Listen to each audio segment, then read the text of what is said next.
Good evening, and welcome to our top story, where tensions in the Caribbean are reaching a boiling point.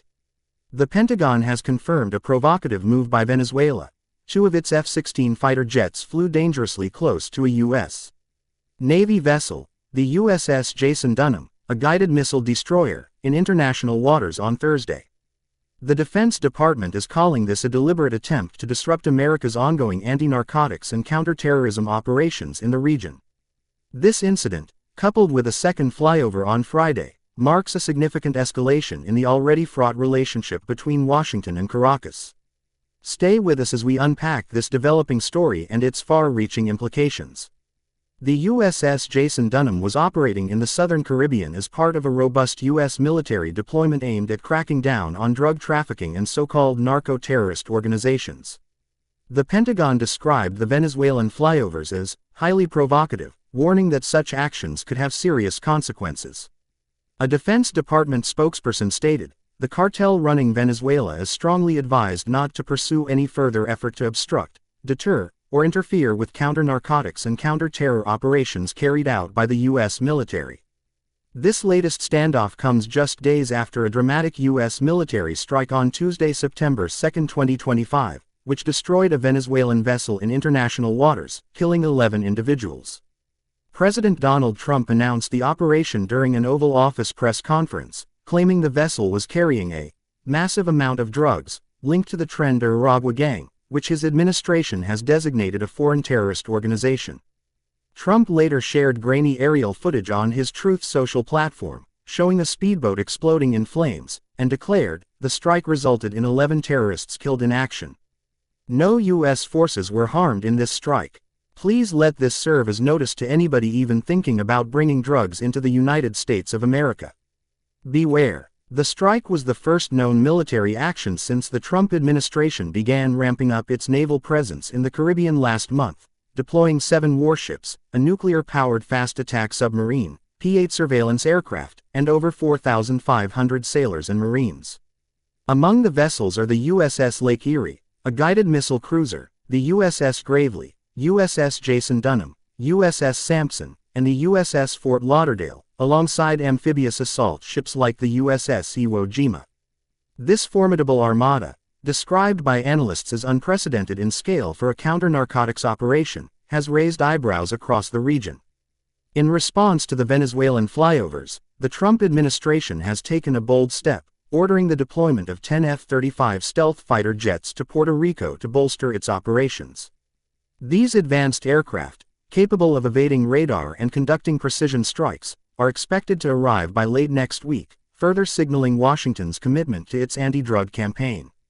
Defense Secretary Pete Hegseth, speaking on Fox News, emphasized that U.S. military actions in the region won't stop with the recent strike, suggesting more operations may be on the horizon. The U.S. has justified its actions by accusing Venezuelan President Nicolas Maduro of leading a narco state, specifically tying him to the Tren-de-Aragua gang and the Cartel de los Soles, a drug trafficking network allegedly involving high-ranking Venezuelan officials. The Trump administration has doubled down on these claims, increasing a reward for information leading to Maduro's arrest to $50 million and designating Tren-de-Aragua as a terrorist organization responsible for drug trafficking, human smuggling, and violence across the Western Hemisphere. However, these accusations are not without controversy.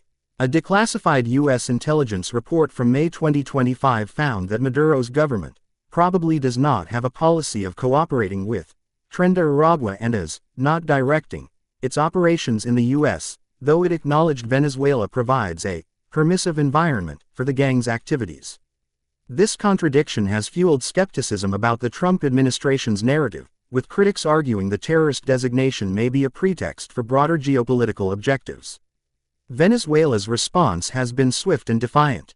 President Maduro, who was sworn in for a third term in January 2025 following a widely criticized election, has accused the U.S. of orchestrating a regime change operation under the guise of counter-narcotics efforts. On Monday, September 1, Maduro warned that the U.S. naval buildup, which he claimed includes 8 military ships and 1,200 missiles, represents the greatest threat to Venezuela in 100 years. He vowed to declare a republic in arms if attacked, mobilizing 4.5 million militiamen and deploying 15,000 troops along Venezuela's border with Colombia. Maduro's rhetoric has found support among some regional allies. Venezuela's communications minister, Freddy Ñañez, suggested without evidence that the video of the U.S. strike shared by Trump was AI-generated, though Reuters' initial verification found no signs of manipulation. Meanwhile, posts on X reflect growing regional concern, with users like @Emerincan warning that the U.S. is creating conditions that could lead to a military confrontation, and @Heidi_up noting the potential spillover effects on neighboring Colombia, which shares a 2,200-kilometer border with Venezuela. The legal implications of the U.S. strike have sparked heated debate. Experts in international and maritime law, consulted by BBC Verify, argue that the attack may have violated the United Nations Convention on the Law of the Sea, which prohibits interference with vessels in international waters except in specific circumstances, such as hot pursuit from a country's territorial waters. Professor Luke Moffat of Queen's University Belfast noted that while force can be used to stop a vessel, it should typically be non-lethal unless there's an immediate threat to enforcement officials. The use of lethal force, he argued, was likely unlawful under the law of the sea. Furthermore, the designation of Tren de Aragua as a terrorist organization does not automatically grant the U.S. authority to conduct lethal strikes, according to constitutional law expert Rumen Cholikov of King's College London. While the 2001 authorization for use of military force AUMF has been used to justify strikes against groups like Al-Qaeda, its application to non-state actors like drug cartels is legally murky. Representative Ilhan Omar has called the strike lawless, arguing that it bypasses congressional oversight required for acts of war. The Trump administration, however, defends its actions. Secretary of State Marco Rubio, speaking before departing for diplomatic talks in Mexico and Ecuador, asserted that the strike was part of a broader mission to wage combat against drug cartels flooding U.S. streets with fentanyl and cocaine.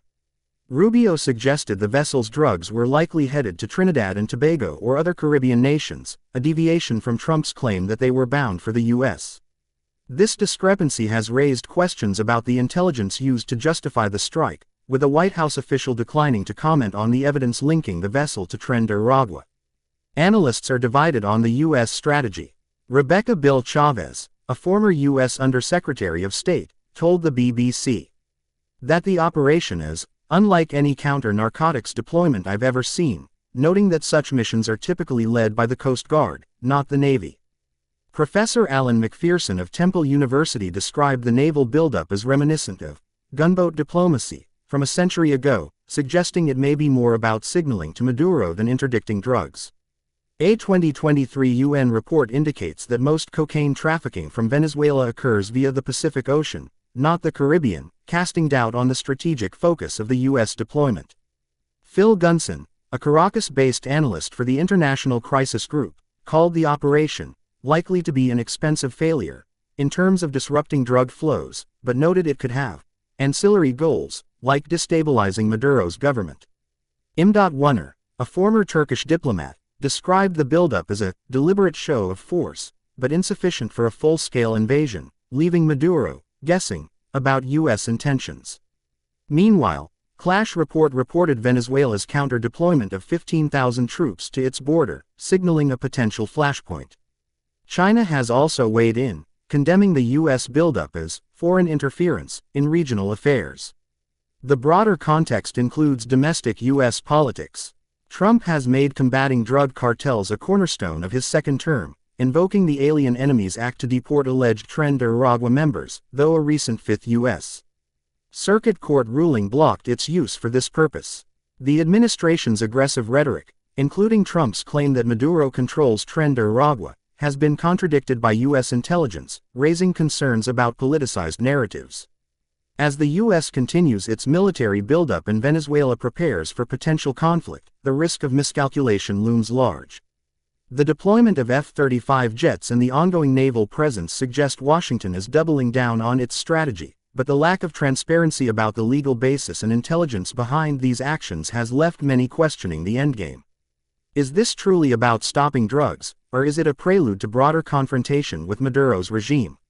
We'll keep you updated as this volatile situation unfolds. For now, the Caribbean remains a tinderbox, with both sides showing no signs of backing down. Stay tuned for more on this and other top stories.